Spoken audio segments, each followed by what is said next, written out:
Missile আক্রমণে ইসরায়েলকে নিঃশ্বাস নেয়ার সময়ই দিচ্ছে না ইরান।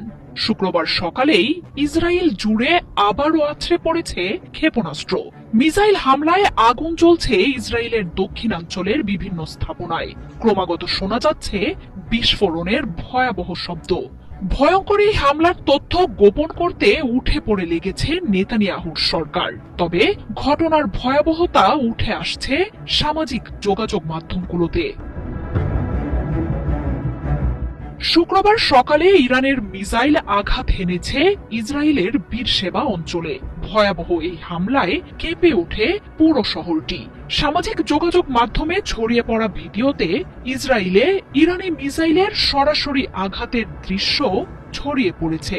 টেক পার্ক হিসেবে পরিচিত বীরশেবা শহরে যেখানে মিসাইল হামলা হয়েছে, সেখানে মাইক্রোসফটের কার্যালয় রয়েছে বলে জানিয়েছে ইসরায়েল। মিসাইলের আঘাতে ধসে পড়েছে বহুতল অনেক ভবন।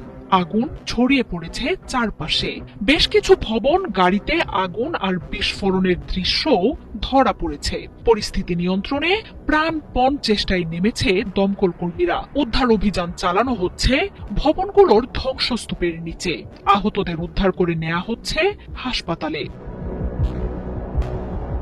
শুক্রবার সকালে ইসরায়েলের সামরিক বাহিনী ইরান থেকে মিসাইল ছোড়ার কথা নিশ্চিত করে। প্রতিরক্ষার মাধ্যমে সেগুলো নিষ্ক্রিয় করার চেষ্টার কথাও জানায় তারা।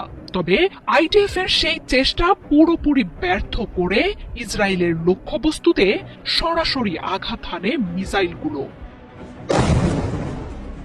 ইসরায়েলের অর্থনীতি ও প্রযুক্তির অন্যতম এই প্রাণকেন্দ্রে হামলার ঘটনায় তীব্র আতঙ্কে ধুঁকছে ইসরায়েলিরা। গতকালই বীরশেবার সরকা হাসপাতালে হামলার রেশ না কাটতেই অঞ্চলটিতে ইরানের আরেক দফা হামলা এখন ধ্বংসস্তূপে পরিণত করেছে গোটা শহরটিকে। ইসরায়েলের নেগেভ ডেজার্টের নেভাতিম বিমান ঘাঁটিকে ঘিরেই বীরশেবা শহরটি গড়ে উঠেছে। প্রযুক্তির পাশাপাশি ইসরায়েলের সামরিক শক্তিরও প্রাণকেন্দ্র এই অঞ্চল। মাটির নিচে আর বেসামরিক ভবনগুলোর আড়ালে মোসাদ এবং সামরিক বাহিনীর ব্যাপক কর্মযজ্ঞ চলে অঞ্চলটিতে। এখান থেকেই নিজেদের যুদ্ধ কার্যক্রম পরিচালনা করে ইসরায়েলি বাহিনী।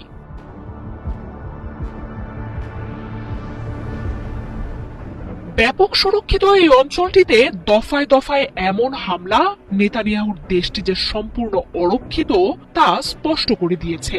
ইরানের ছোড়া মিসাইল ঠেকাতে পারছে না সেখানে মোতায়েন থাকা প্রতিরক্ষা ব্যবস্থাও। এমনকি ইসরায়েল এসব মিসাইল শনাক্তই করতে পারেনি বলে জানাচ্ছে দেশটির স্থানীয় গণমাধ্যমগুলো।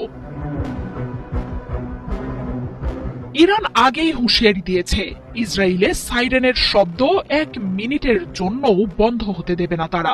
শত শত মিসাইলের হামলায় আকাশ প্রতিরক্ষা ধ্বংসের পর এখন ইসরায়েলের গুরুত্বপূর্ণ সামরিক ও কৌশলগত স্থাপনাগুলোতেই বিধ্বংসী হামলা চালাচ্ছে আইআরজিসি। তাতে ব্যবহার করা হচ্ছে অপ্রতিরোধ ফাতাহ, সেজিল আর খোররাম শহরের মতো মিসাইলগুলো। এসব মিসাইল আটকানো তো দূর, শনাক্তই করতে পারে না ইসরায়েলের প্রতিরক্ষা।